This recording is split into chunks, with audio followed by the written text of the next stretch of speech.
মনে স্টুডেন্টস, আগামী 4-5 বছরের মধ্যেই কিন্তু আমাদের দেশে বেশ কিছু নতুন টেকনিক্যাল হাব তৈরি হতে চলেছে। এমন সমস্ত ইন্ডাস্ট্রিতে হিউজ ইনভেস্টমেন্ট হবে সরকারের তরফ থেকে, প্লাস বিভিন্ন প্রাইভেট সংস্থার তরফ থেকে।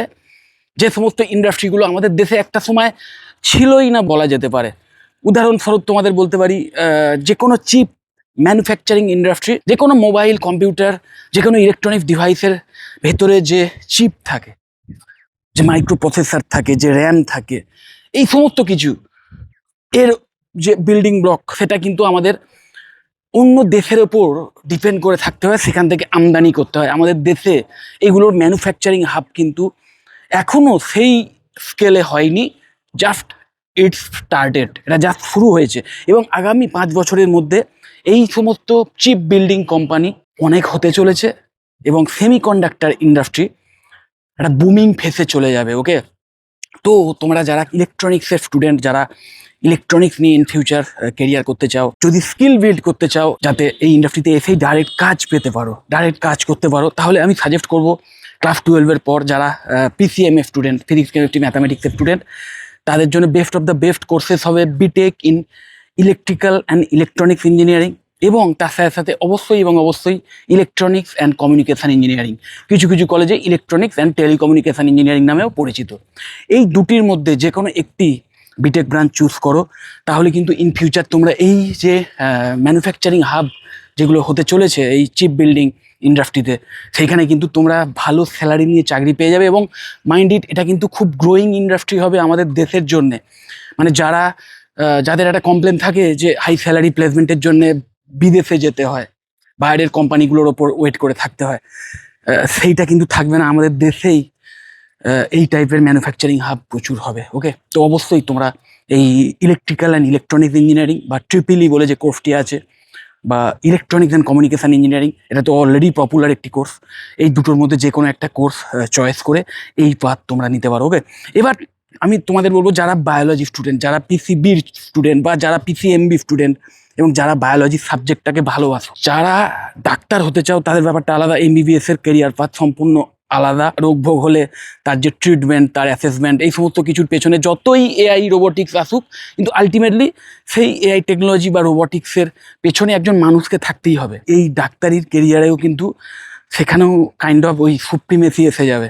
মানে যার কোয়ালিটি, যার স্কিল যত বেশি হবে, যার নলেজ যত বেশি হবে, সেই কিন্তু টিকে থাকবে। কারণ এখানেও হিউজ একটা কম্পিটিশান ইন ফিউচার আসবে। শুধু এমবিবিএস ডিগ্রির ভিত্তিতেই যারা একটা ভালো কেরিয়ার করতে চাইছো, তাদের জন্য কিন্তু খুব একটা ভালো দিন নয় আগামী দিনগুলোতে। কারণ সেখানেও কিন্তু হিউজলি টেকনিক্যাল অ্যাডভান্সমেন্ট এসে যাবে, অলরেডি এসে গেছে, যেখানে এআই সফটওয়্যারই অনেক রোগ ডায়াগনোসিস করে দিতে পারবে, অনেক ওষুধ ইভেন প্রেসক্রাইব করে দিতে পারবে, অনেক ইমেজ দেখে, ইমেজ প্রসেসিংয়ের যে ব্যাপারটা নিশ্চয়ই জানো, যে এক্স রে বা বিভিন্ন এমআরআই, যে প্লেট এমআরআই এর যে ইমেজ, সেইগুলোকে দেখে পার্টিকুলার কোনো রোগ নির্ণয় করা, সেটা একজন ডাক্তারের চেয়েও, একজন অভিজ্ঞ ডাক্তারবাবুর চেয়েও অনেক বেটারভাবে এই সমস্ত এআই টেকনোলজিস করে দিচ্ছে, ডিপ লার্নিং যে টেকনোলজি, তার মাধ্যমে। শুধু তাই নয়, ইভেন ক্রিটিক্যাল অপারেশনস খুব অভিজ্ঞ সার্জন তারাই করতে পারেন বা পারতেন একটা সময় অবধিও। ইভেন সেই ক্রিটিক্যাল অপারেশন, সূক্ষ্ম অপারেশন, সেখানেও কিন্তু এআই পরিচালিত বিভিন্ন রোবোটিক্সের মাধ্যমে অনেক নিখুঁতভাবে করে দিচ্ছে, অনেক সাকসেস রেট বেশি সেই সমস্ত অপারেশনের ক্ষেত্রেও। তো বুঝতেই পারছো, এখানেও আমি বলছি না যে ডাক্তারবাবুদের দরকার পড়বে না, অবশ্যই পড়বে।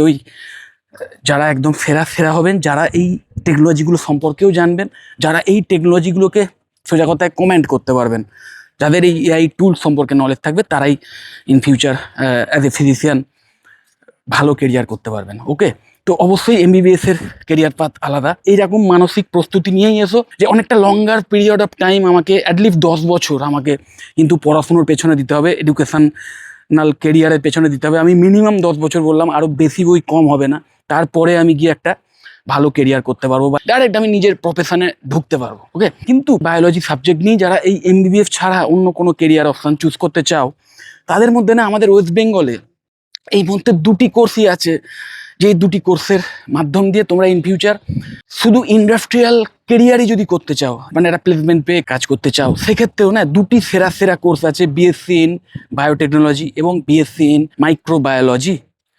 ওকে, এবং যাদের পিসিএমবি আছে আমি তাদের জন্য অবশ্যই বলবো বিটেক ইন বায়োটেকনোলজিটাও তাদের অবশ্যই প্রায়োরিটি লিস্টে রাখা উচিত।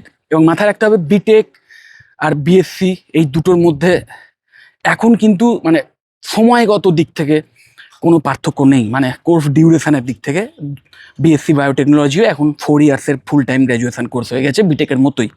সো কেরিয়ারের শেখার বিষয়ে বা কেরিয়ারের এক্সপোজারের দিক থেকে, ডিগ্রির ইভেন এক্সপোজারের দিক থেকেও আমি বলবো না যে একদম সমান সমান, কারণ বিটেক ডিগ্রিটাই ইটসেলফ একটা রেপুটেড ইঞ্জিনিয়ারিং ডিগ্রি।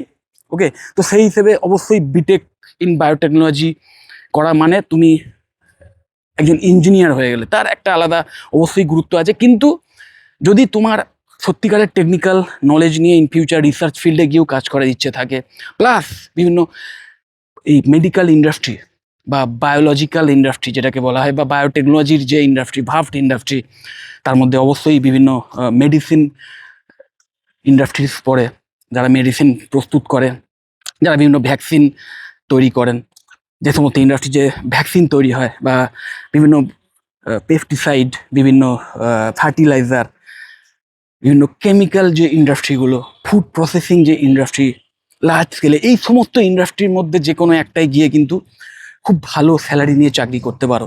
এবং এই চাকরিটা কিন্তু তোমরা জাস্ট গ্র্যাজুয়েশনের পরেই পেতে পারো যদি সঠিক স্কিল নিয়ে ডিগ্রিটা হাতে পাও। ওকে, আমাদের দেশেই ইন ফিউচারে কিন্তু কাজ পেতে পারো, কারণ এই ইন্ডাস্ট্রিতেও আগামী 5-6 বছরের মধ্যে ওই যেরকম ঠিক চিপ বিল্ডিং বা চিপ মেকিং ইন্ডাস্ট্রিতে একটা হিউজ রেভলিউশন আসতে চলেছে আমাদের দেশে, ঠিক সেরকম এই বায়োটেকনোলজিক্যাল যে ইন্ডাস্ট্রিগুলো, সেখানেও কিন্তু হিউজ রিভলিউশন আসবে। অনেক কোম্পানিজ খুলবে, অনেক মানে ইনভেস্টমেন্ট হবে, এবং অনেক জব অপরচুনিটিস আসবে, অনেক ভ্যাকেন্সিস ক্রিয়েট হবে, যোগ্য ক্যান্ডিডেটদের প্রয়োজন থাকবে। তো অবশ্যই তোমরা যারা পিসিএমবি স্টুডেন্ট বা পিসিবি স্টুডেন্ট বায়োলজি নিয়ে ইন ফিউচার কেরিয়ার করতে চাও, তাদের জন্য best of the best courses except MBBS, BSc in biotechnology অথবা বিএসসি ইন মাইক্রোবায়োলজি। ওকে, যাই হোক, যদি এই টাইপের কেরিয়ার অপশানস নিয়ে আর কোনো কোশ্চেন থাকে, বা এই যে কেরিয়ারগুলো নিয়ে আলোচনা করলাম এগুলোর মধ্যে যে কোনো একটা নিয়ে কোনো কোশ্চেন থাকে, বা কোনো পার্টিকুলার কোর্স নিয়ে কিছু জানতে চাও, কোনো কলেজ সংক্রান্ত কোনো তথ্য চাও, আমাকে অবশ্যই কল বা হোয়াটসঅ্যাপ করতে পারো, আমি তোমাদের কমপ্লিট ইনফরমেশন দিয়ে দেবো। যদি মনে হয় ভিডিওটা হেল্পফুল, অবশ্যই লাইক করো, চ্যানেল যদি সাবস্ক্রাইব না করে থাকে একটু সাবস্ক্রাইব করো, ভিডিও যত শেয়ার করে দিও। টাটা।